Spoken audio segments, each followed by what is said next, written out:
चच्चा चित्र रचो बड़भारी, चित्र छाड़ते चेत चित्रकारी। जिन्हें चित्र विचित्र हो खेला, चित्र छाड़ते चेत चितैला। चाक्षर के माध्यम से सदगुरु उपदेश करते हैं। चच्चा चित्र रचो बड़भारी, ऐ चैतन्य तूने बहुत भारी चित्र रचा है, लेकिन चित्रों को छोड़ करके तू चेत। आदमी ने अपने जीवन में बहुत बड़े बड़े चित्र बना डाले, नाम और रूप के इतने चित्र बन गए हैं कि उसमें हमारा असली चेहरा खो गया। चच्चा चित्र रचो बड़ भारी,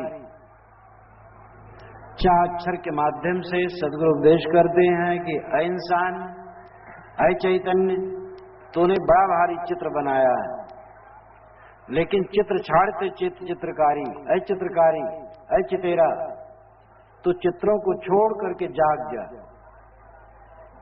जिन्हें चित्र विचित्र हो खेला, चित्र छाड़ते चेत चितेरा।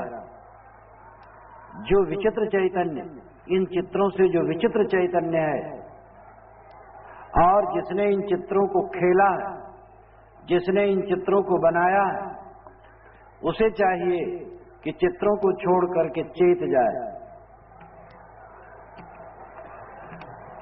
इस सारी वाक्यावलियों का अभिप्राय यह है कि चैतन्य चितेरा और नाम रूपात्मक वह अनेक चित्र बनाता है, उनमें अहमता ममता करता है और उन्हीं में वो डूबता है।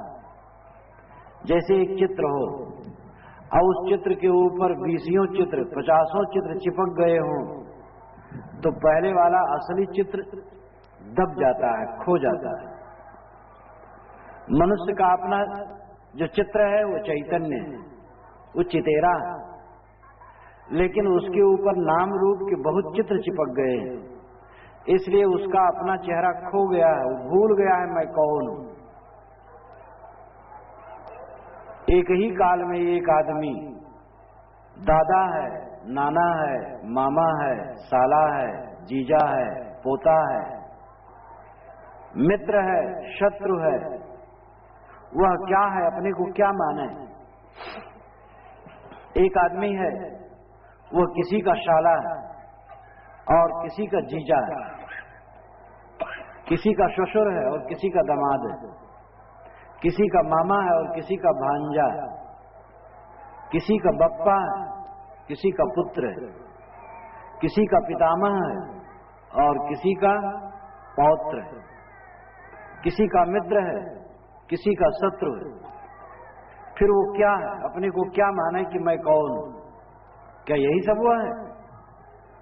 ये सब औपाधिक है, ये सब मायामय है, ये सब मन के चरित्र है। मनुष्य का असली स्वरूप चैतन्य है। बाहर का जो चेहरा है ये प्रकृति का है, और अंदर में जो उस चेहरे का ज्ञाता है, प्रेरिता है, वह प्रेरक चैतन्य शुद्ध ज्ञान स्वरूप है। साहब कहते हैं अपने चेहरे को पहचानो, चच्चा चित्र रचो बड़भारी। ऐ चैतन्य तूने बड़ा भारी चित्र बनाया है। घर परिवार पत्नी और मकान दुकान, नाम रूप गुण कर्म स्वभाव, अनेक प्रकार के चित्रों का सृजन तूने किया है, और उन्हीं चित्रों में तू अपने आप को खो दिया है। उन चित्रों को छोड़ करके चेत, तू कौन है, तू चितेरा है।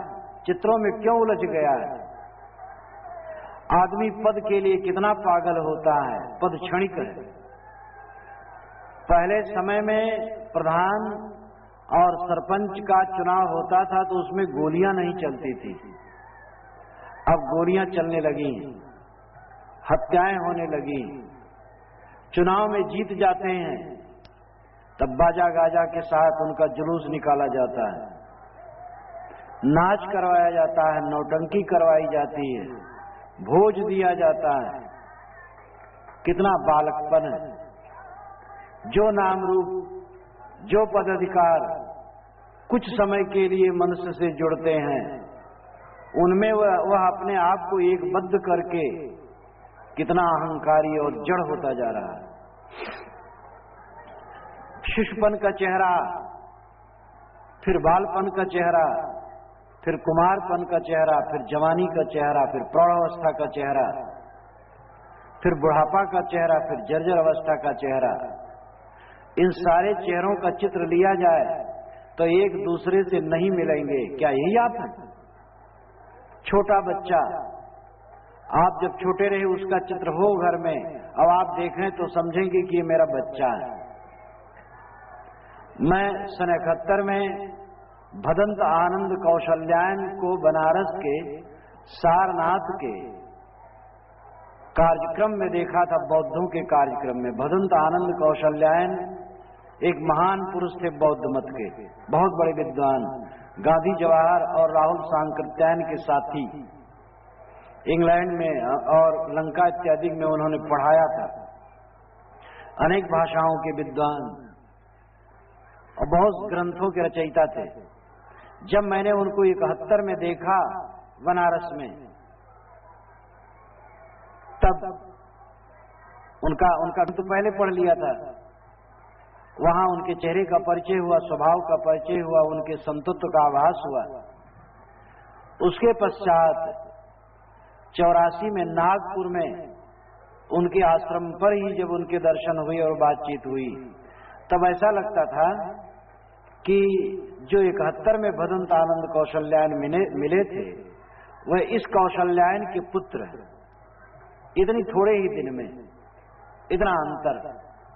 और मेरे दिमाग में बार-बार बात आती है, 71 में मिले थे तो वह किस ढंग के थे, कितनी स्फूर्त थी और मंच पर कितनी चुलबुलाहट थी उनकी, और नागपुर में मिले तब वह बहुत शिथिल और बूढ़े लगते थे। दूसरे को देखने से पता लगता है, अपने आप पर पता नहीं लगता है। लेकिन सबका शरीर मंथरगत से बूढ़ा होता चला जाता है। तो हम क्या हैं? शिशु हैं, बालक हैं, कुमार हैं, जवान हैं, परिपक्व हैं, बूढ़ा हैं, जर्जर हैं। ये सब माया के चेहरे हैं। यह सब मैं नहीं हूं। शिशुपन में भी मैं चैतन्य था, बालपन भी मैं चैतन्य था, कुमारपन में भी मैं चैतन्य था, जवानी में मैं चैतन्य था, परिपक्व अवस्था में मैं चैतन्य हूं, बुढ़ापा में मैं चैतन्य हूं, जर्जर अवस्था में मैं चैतन्य हूं। जो सबके अंदर में अपना असली स्वरूप है वो चैतन्य, सबका सत्य, सबका आपा चैतन्य है, ज्ञान तत्व है। आप ज्ञान स्वरूप हैं। आप सारे चित्रों के चितेरे हैं, सारे चित्रों को आप बनाते हैं। बेटी, दामाद, पत्नी, भाई, सास, ससुर, घर, मकान, दुकान, नाम, रूप, गुण, कर्म, स्वभाव, सबके सृजेता आप हैं। और आप स्वयं उसमें भूल गए। संभल कर बैठना, जलवा मोहब्बत देखने वालों, तमाशा खुद न बन जाना तमाशा देखने वालों। हम खुद तमाशा बन गए हैं। हम चित्रों में अपने आप को खो दिए हैं। सद्गुरु कहते हैं, जागो, तुम चित्र नहीं हो।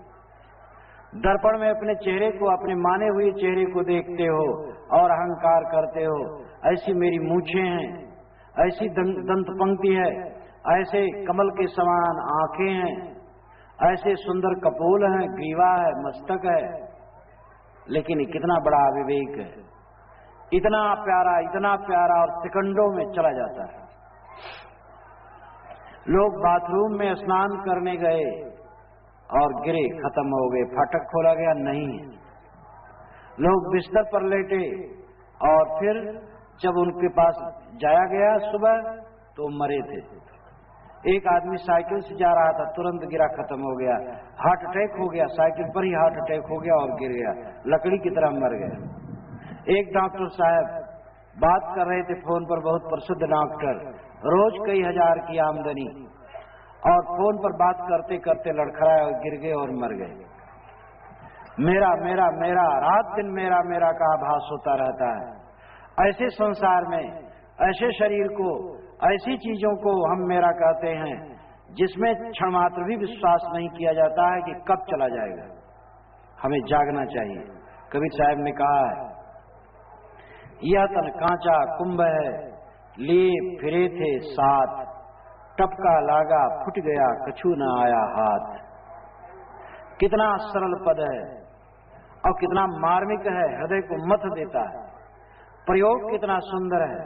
यह तन कांचा कुंभ है, यह शरीर कच्चा घड़ा है, लिए फिरे थे साथ, इसको साथ में लेकर के घूम रहे थे। इतने में टपका लग गया, ठोकर लग गया, फुट गया, कुछ भी हाथ में नहीं आया। घड़ा हाथ में लिए थे, टपका लग गया, सब भर हृदय हो जाता है। हमारे शरीर की यही कथा है। इस शरीर में क्या रखा है?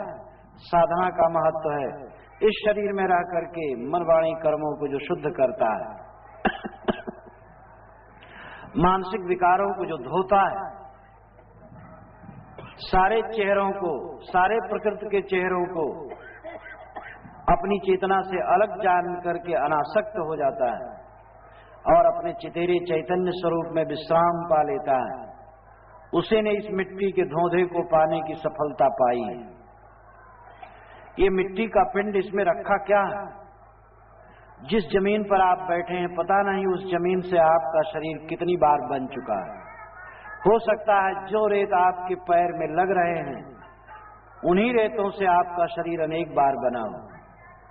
भगवान बुद्ध ने कहा है, भिक्षुओं, चारों समुद्रों का पानी उतना नहीं है जितना जीव ने अप्रिय के संयोग में और प्रिय के वियोग में रो और कलप करके उसने सदा से अनादिकाल से आंसू बहाए।